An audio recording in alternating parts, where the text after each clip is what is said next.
Welcome back to The Extract. Hey! Best Wines Media Tasting Room. Here with us this evening, very special guest. It's not too often we get dignitaries from Burgundy coming. Thank you. Fabrice. Thank you. This is a real honor to have hardcore vigneron from Burgundy in the house. Everyone meet Fabrice Amiot, and he's the rock star at Domaine Guy Amiot. Yeah. Right. So what generation are you? I am actually the fourth generation. Mm-hmm. I'm working with my brother Thierry, so I don't want to forget him. He's also a rock star there. Sorry, Thierry. Okay, it's like Simon and Garfunkel or something. Yeah. You can't be here. The weather's nice. It's, but still. So we are the fourth generation, and Guy Amiot is actually our father. Mm-hmm. That's his first name. Mm-hmm. And my family started our estate in the past century. The first pieces of land were purchased in the 1920s by my great-grand Arsène. And Peter, his son, actually really started the business of bottling the first bottles of Amiot wines, firstly under Arsène name and then under his own name, Pierre, in the 30s and 40s. Wow, so these were estate bottled wines in the 30s and 40s, very early on. It was quite an innovation at that time. Yeah. And I can explain to you why. My family actually was originated from Paris, where they had a laundry factory. So their job was totally different. They were not Chinese.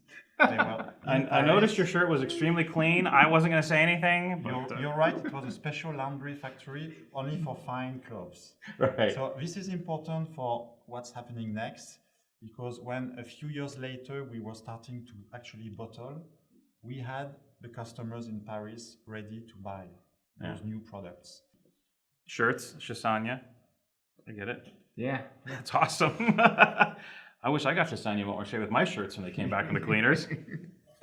That's awesome. Let's I want to talk about some of the wines that you make, Fabrice, because your range is all encompassing. We forgot to put Le Montrachet on the table on the corner right there because we didn't have enough space. Oh, we can. You can roll. You can roll it. But it's very rare to see a producer that has the whole shooting match. A Ligoté to Montrachet. And actually, I want to talk about a little bit about the Ligoté. Tris, did you? I thought this wine was phenomenal. No, seriously. I mean, in America, it's usually very good. It's like a people don't think about it. Yeah. You know? I know, and that's what I'm here for. Yeah. We really want to not forget this varietal. Yeah. It's part of our Burgundy history, and it's part of our Guy Amiot history too. This vineyard is 1 hectare of Aligoté, which was planted in the 1930s by my grandfather. So it's, emotionally an important plot. We work, my brother and I, now on 10 hectares. We produce roughly 5,500 cases a year. So it's a small family business. So Aligoté is a good share of it. And we are very happy to have increased the number of bottles in 2012.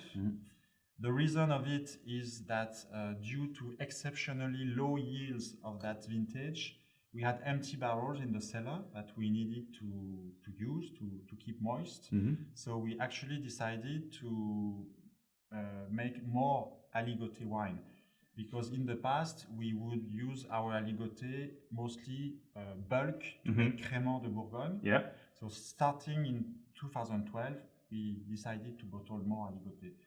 Very old vine, 80-year-old, and exceptionally low yields. So all this contributes to a high concentration, which you feel right from the start in the nose. It's the best barrel filler wine I've ever had. Yes. I hope you have more empty barrels sitting around someday. I'd love to see what happens next. Hopefully not. Vintages, I mean, like, in a nice way. vintages like 2012, we don't want anymore. Yeah. We made good wines, but technically it was really hard. Really hard. No, I hear you. The weather was not very nice to you in 12. No, we had everything. Yeah. That year we had humid spring. We thought it was enough to had rain. So when you have too much rain, during the flowering stage, you know, we have Miran berries, tiny berries with very little juice. We also had at the end of May a big night of frost, which damaged mostly, I would say, maybe half of the vineyards. And then, as if this was not enough, during the summertime, we had 2 big storms of hail, which killed the rest. So we don't want this anymore. But we actually happened to make these good wines. So the conclusion of it is that in Burgundy, cold years like the 10, 11, and 12 allow us to still make good wine with crispness and nervousness, and that's what we like. Let's talk about vintage a little bit, because you referenced 10, 11, and 12. We got them on the table. Now, if I'm mistaken, your Plate de Vergère is also very old vines. They are, roughly. We have four different locations in Les Vergers, so the average age is 50 years old. 50 years old. The oldest one being 70. Right, and it's the same vines year after year, the wine being made the same way. You know, vintage-wise, I mean, what are some of the characteristics we see from 10, 11, and 12 as far as years, the differences between the 3 years? Because, you know, we can taste them here, but maybe we can talk about them a little bit. Yeah, you're right. The winemaking is the same, the aging process is the same. 18 months in our cellar, oak barrels, roughly 30% new oak, but totally different expression of the terroir between 10, 11, and 12. Yeah. Like I will talk about the 2010 vintage first. The word about this year is mirandage. Mirandage because it's in my generation the first time ever that we had bunches, grapes with so tiny berries. First time ever. Mirandage happens every year, partly all over the vineyards, because it's linked to the flower stage, which is either perfect and make big berries full of juice, or with the effect of low temperatures and humidity happens to make smaller berries. But in 2010, due to the rain during May and June, mirandage was everywhere. Yeah. So we were all, you know, a bit depressed because having worked 1 year in the field to get so little, which was about 30% less as usual, was very upsetting. 2010, out of these 3 Verger, 10, 11, and 12, I think is the more elegant of the 3. Because it has this tension, as we say, we usually say in Burgundy, that is that of a great wine. I love it's the one that will last the longest, for sure. And for people who are educated in wine and used to taste a lot, they usually prefer 2010. So and then 12 play into it. And then 12 arrived with what we know, exceptional climatic conditions, yields divided by at least two for the whites and even more for the reds. So we hope to don't see it again. But it's flattering, I would say. 2012, it's round, it's intense, it's structured, and it also has a good acidity. So it's for different kinds of palate. In Chassagne-Montrachet, you know, we are considered from outside as a tribe. We are 35 domains. Most of us are family related, cousins, and we like to get along together. We like to share our bottles. It's been like this since my father's generation, and also before.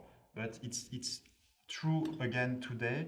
And thanks to these values of sharing and all the events we have together, I think we are used to comparing what the neighbor is doing, and it's a friendly competition. So the result of this is that the global quality of Chassagne wines has increased nice and slowly, generation after generation. So that's why now I think in people's mind, when they pick up a Chassagne bottles out of a shelf, they know for sure it's good quality. I think so. It's the feedback I have, that when you choose a Chassagne, you have very little risk to be upset. Mr. Amiot, sir, thank you so much for your time My pleasure. and throwing us a little Chassagne-Montrachet knowledge this way. We got Elegance, we got vintages, we got the house style. He's the man. Yeah. Oh, no. Him and his brother, Thierry, they're the man. To your brother, Thierry. Cheers. Santé.